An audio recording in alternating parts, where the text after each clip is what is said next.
For President Poroshenko, this was a day for remembering the victims of Ukraine's revolution and the street protests which started here 1 year ago.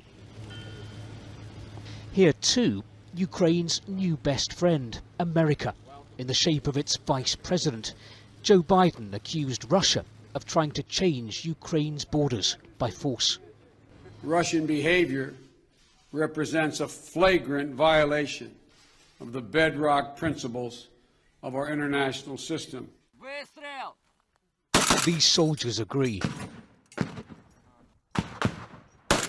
This is the Donbass Battalion in eastern Ukraine. Volunteers who've gone to fight against pro-Russia rebels. Today, they allowed us into their training camp. A year ago, many of these men were protesters. Now they're soldiers. They believe that Russia has launched a war against their country to punish Ukraine for turning to Europe. I don't think it's a big secret. It's no Cold War anymore here. That guy Putin, he's got nothing to lose now, and I think he's gonna go all the way.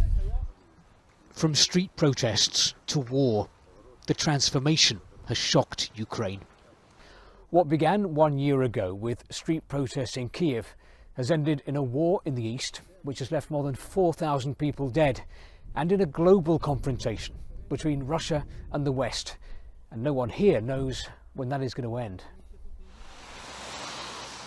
And the future is no clearer where the rebels are in control. In Donetsk, all the Ukrainian banks have closed down, leaving giant queues, but little hope of getting your money. Ukraine stopped paying pensions months ago. I've lived in Ukraine for 76 years, Lyudmila says. I worked here, retired here, and now I can't get my pension. I feel such hatred towards Kiev. The hospitals have run out of money too. Dr. Soloshenko hasn't been paid since July. Slava is a rebel fighter, and he's deeply pessimistic. If America gets involved in this conflict, Slava says, there's going to be a third world war. But most people in this city don't have time to worry about a world war or a new Cold War. They're too busy worrying about how they're going to get through the winter. Steve Rosenberg, BBC News, Eastern Ukraine.